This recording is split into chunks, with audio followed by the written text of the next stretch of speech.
Hi, my name is Emma, and the poem that I chose to do for my poetry presentation is The Road Not Taken by Robert Frost. So, first off, I'm just going to give you some information on Robert Frost. Robert Frost was born in San Francisco on March 26, 1874, and he moved to Lawrence, Massachusetts in 1884 after his father died.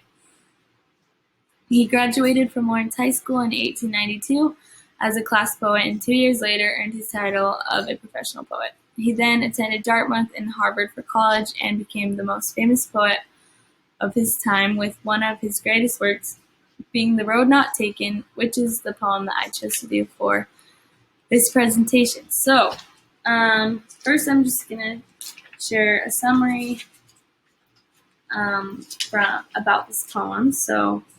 The Road Not Taken is a poem that causes you to think about your life choices. He is describing himself between a choice of two roads to take. The roads are a symbol for life choices and kind of not knowing what path you're going to take in life. And the poem shows that every road you don't take is a road that you're missing opportunities and experiences that you could be having if you took that road. And the poem describes choices being hard to make because we don't know what we are getting into before we take it, and we have no expectation of the outcomes. So the literary devices used in this poem are meter, rhyme, askness, and alliteration. So if I pull up the poem right here,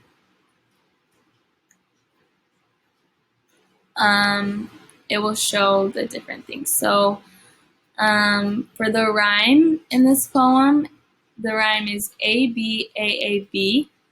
And so basically the first line rhymes with the third line and fourth line, and then the second line rhymes with the fifth line. And then it repeats itself in each stanza.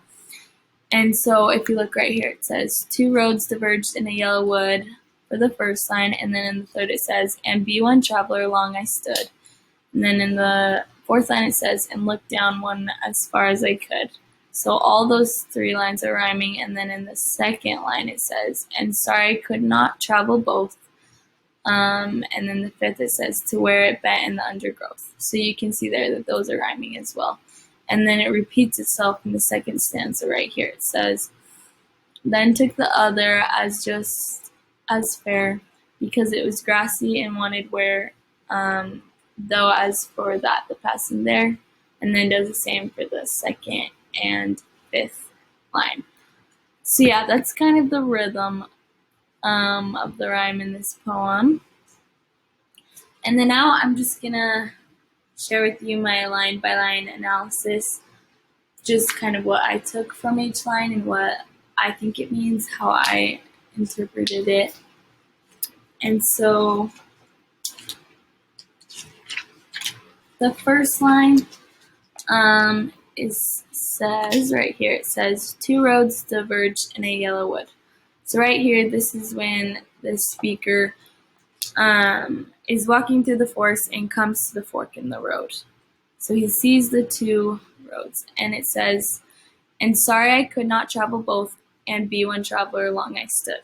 So he's saying there are two options, there's two roads, but he's only one person, so he can't take both routes, but he wishes that he could.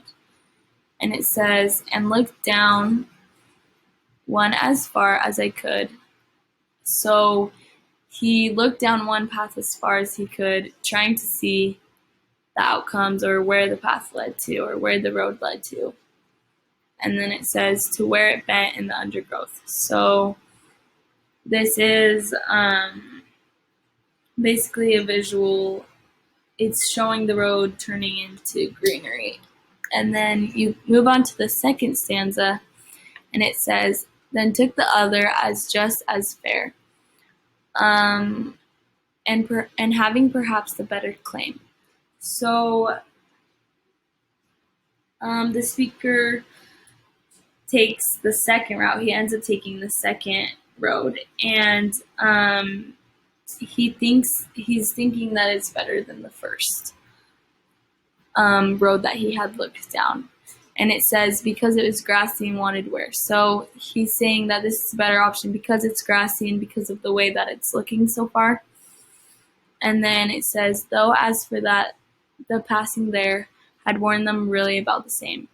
So as he is going on the road and moving along the road, he realizes that it really is just about the same as the first. It's not what he thought it was at first. And then you move on to the next stanza, and it says, and both that morning equally lay, and leaves no step had trodden black. So because this road is untraveled, no one has been on it before except for him. There